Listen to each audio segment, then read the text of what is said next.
Assalamualaikum warahmatullahi wabarakatuh. Bismillahirrahmanirrahim. Alhamdulillah. Alhamdulillahilladzi khalaqal insana wa 'allamahul bayan. Asyhadu an la ilaha illallah wahdahu la syarika lahul karimul mannan. Wa asyhadu anna sayyidana Muhammadan 'abduhu wa rasuluh. Al-mab'usu bi afdalil adyan. Allahumma salli wa sallim ala sayyidina Muhammad wa ala alihi wa ashabihi dawil fadli wal irfan. Pertama-tama saya mengucapkan tahniah dan apresiasi kepada seluruh orang tua mahasiswa dan mahasiswa-mahasiswi UIN Araniri yang telah berpartisipasi di dalam acara ini.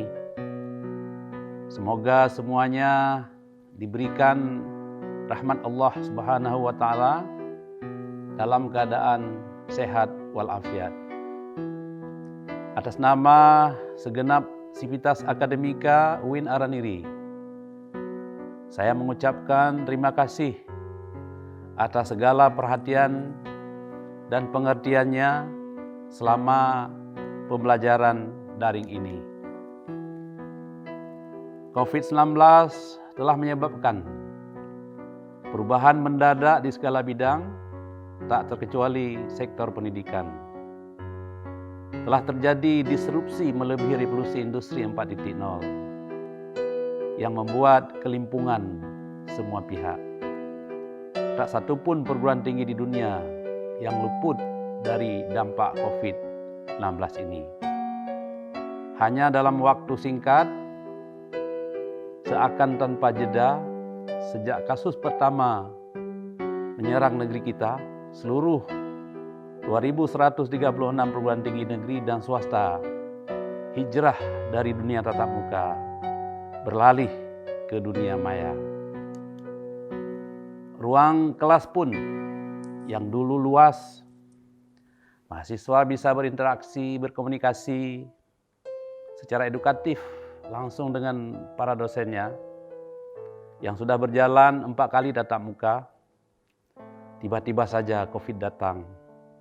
Ruang belajar pun menyempit menjadi seluas layar HP. Pedagogik daring ini pun seakan sulit untuk ditolak. Setiap orang, lembaga pendidikan, termasuk mahasiswa tersentak, kaget atas kejadian yang dadakan ini. Tak kalah problematisnya dalam hal ini persoalan ketiadaan pemilikan komputer dan HP Android, ketiadaan pengetahuan tentang IT, penyediaan paket kuota internet, dan tidak ada koneksi internet di wilayah domisili. Di sebahagian wilayah, para mahasiswa mendirikan komunitas Bukit Sinyal untuk belajar bersama-sama teman secara daring di sana. Karena di tempat tertentu lainnya tidak ada sinyal. Terima kasih kepada Telkomsel yang terus berupaya untuk menyempurnakan aksesibilitas ini. Terima kasih kepada Bapak Bupati, Wali Kota, dan juga pemerintah Aceh yang telah membantu mendirikan pondok atau lainnya untuk kelancaran mahasiswa mengikuti sistem kuliah daring ini. Problem pembelajaran daring ini lebih berat dirasakan bagi anak-anak yang menyandang disabilitas. Mereka sulit belajar dari jarak jauh dengan efektif karena lebih memerlukan kontak fisik dan emosional dengan guru, serta mengandalkan instrumen-instrumen terapis khusus sebagai alat dukung utama belajar mereka. Begitu pula bagi anak-anak SMK dan vokasional yang banyak magang dan praktikum menjadi problem cukup signifikan. Pada hakikatnya dengan kondisi ini telah menyebabkan terjadinya revitalisasi peranata keluarga sebagai pemegang mandat utama pendidikan anak. Kita di UIN Araniri sangat memahami kondisi dampak dari pandemi ini. Maka sejak tanggal 16 Maret 2020, mengalihkan kuliah tatap muka menjadi daring atau kuliah dalam jaringan yang kita beri nama dengan Spring, Sistem Pembelajaran Daring. Kita lebih mengutamakan keselamatan, dan keselamatan. Dalam kuliah daring melihat banyak sekali problem seperti yang telah saya sebutkan. Maka kami minta dosennya untuk memberikan rusah atau kemudahan dalam semua hal. Bagi mahasiswa yang kesulitan akses media, karena tidak ada sinyal di daerah domisilinya, maka dibolehkan untuk menghubungi dosennya untuk memberitahukan ketiadaan sinyal tersebut, dan kepadanya dapat diberikan kemudahan oleh dosennya dengan memberikan tugas khusus atau portofolio. Diupayakan untuk memberikan paket kepada mahasiswa sesuai dengan ketersediaan anggaran dengan membangun kerjasama dengan pihak Telkomsel. Mari kita mengambil hikmah dan belajar dari tekanan COVID-19.